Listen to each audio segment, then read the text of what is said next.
Hello, I'm Dr. Sri Banerjee, core faculty for the College of Health Sciences and Public Policy at Walden University.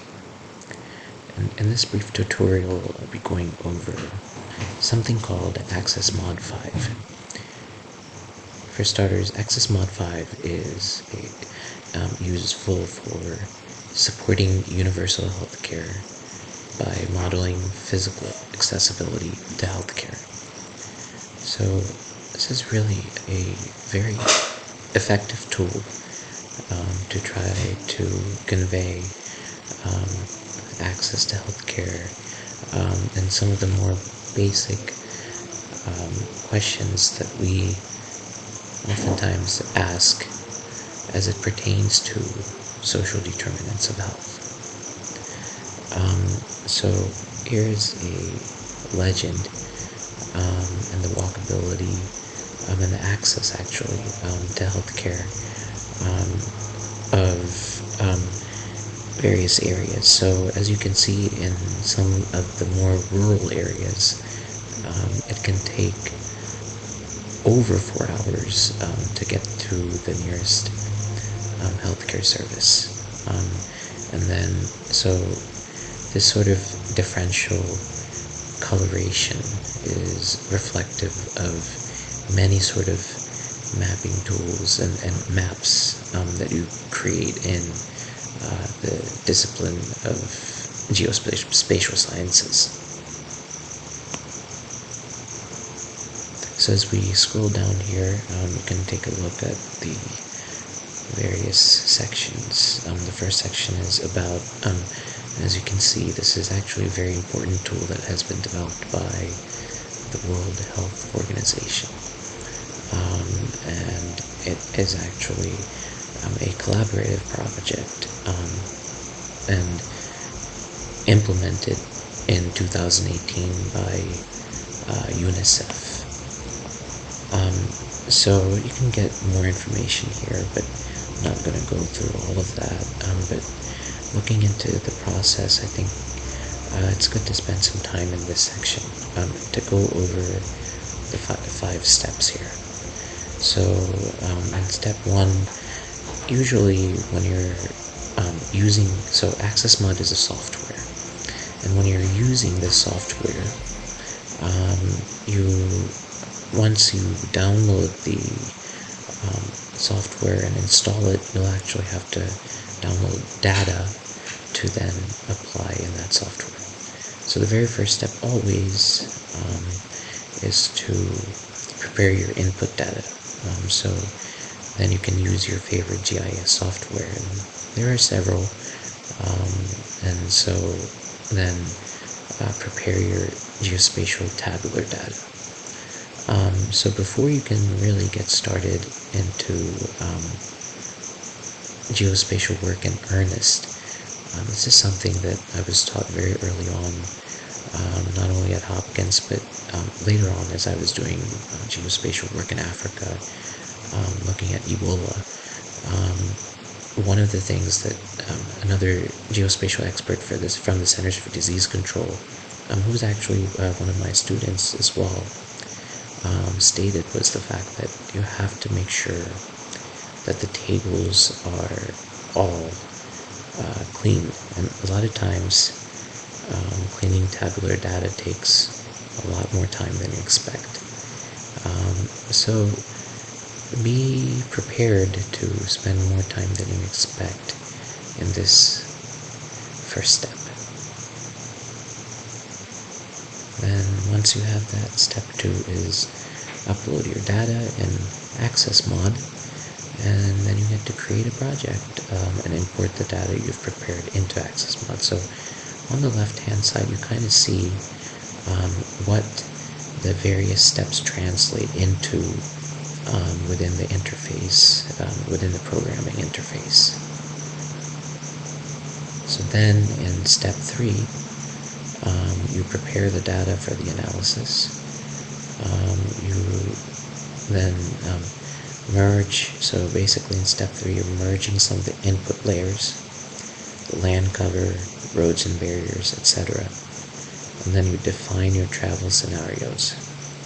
So you ask the question, is it a walking trail? Maybe people use both walking trails and bicycles.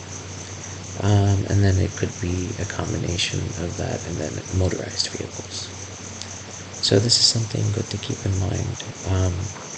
And again, on the left-hand side, you can see some of the translated sort of pictures from the colorful map on the left with the various features, to translating to vegetation, looking at some of the vegetation, and then the various paths, whether it's bicycling, walking, motorized. So this gives you a sense of what are some of the things that you want to be looking at when you're looking at layering for maps. Layering is a very fundamental and important concept in geospatial discipline. And also, when you're thinking about merging various layers, could be, for instance, land use area, land cover, or roading barriers. So next, we jump to step 4, and this is where you're conducting the analysis. So any sort of relationship that you may have seen in steps 1 through 3 is now made abundantly clear in step 4. So in step 4, you use access mod tools to conduct different analysis supporting universal health coverage. And so this ties into Sustainable Development Goal number 3, and which is having healthcare access for all, and better healthcare for all. So on the left-hand side, you can see the relationship between accessibility and then how that translates to geographic coverage, and then that translates to then scaling up.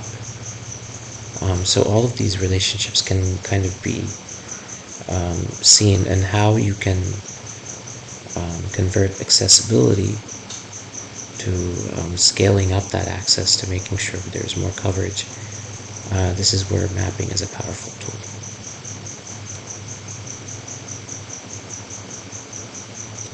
And then last but not least, you have step 5, and let's get to step 5 here, and that is exporting the results for further analysis.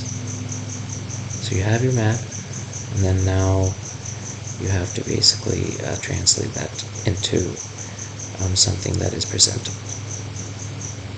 And on the left you have an example of what's presentable here. So that gives you a little bit of a understanding of the process. Now this is really interesting too, because it looks at 5 main tools, but by looking at these 5 main tools, you get a really good understanding of the various applications of mapping. So first I'll go over accessibility analysis. I'm not going to spend too much time on this because at the beginning of the video I already talked about this. But traveling time, that's the main important thing to the nearest facility. But then there's also something called geographic coverage analysis. And here what's going on is that you take into account the coverage capacity of each health facility to estimate the part of the target population that would not receive care despite being physically accessible. So how the health facility is actually providing coverage to the population is a lot of times different than what seems to be accessible. So there might be geographic barriers. Maybe there's a bus transit route there, which maybe distally the healthcare facility is only 3 or 4 miles away, but then doing 2 or 3 bus transfers within the city might easily take an hour. And so I've experienced these various sort of dynamics that play out within urban areas, and make geographic coverage analysis a lot more complicated. But this is another type of application of mapping which you can use in your studies. The next one I wanted to talk about is referral analysis. What is referral analysis? If you try to think about it, it makes sense, but calculating traveling times and distances separating different types of health facilities. So maybe there might be a health clinic that's close by, but a hospital which is further away. There might be urgent care centers. There might be community health clinics. Urgent care centers, this we're talking about maybe within the United States, urgent care centers. We call them urgent care sometimes. But urgent care centers are wonderful places where there might be access to care, but not all types of access that you might need. Level 1 trauma centers, not all places are equipped with the level 1 trauma centers. So within low and middle income countries, there might be facilities where there might be access to community health workers, but then you might not have access to major teaching hospitals, and these are places where there are many more types of access to different types of healthcare. Then looking at zonal statistics, obtaining the percentage of the population being covered in each sub-national division. So taking a look at the types of healthcare access within a sub-region group. This might be very insightful at a local level. And then finally, scaling up analysis, identifying the optimum location for building new facilities so that it's beneficial to the most number of people within the population. This is kind of an art, but then also might require a bit of strategic planning in that. So then you've gotten to the download portion where you can download not only a user manual on the left-hand side, but also the program. And then finally we get to the publications. There's quite a few that you can go over,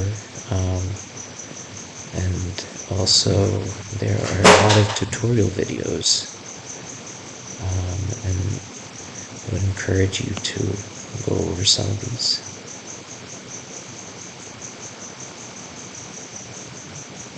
You'll find quite a few interesting videos, so I hope this tutorial has helped some in doing some of your geospatial work, and thank you for listening.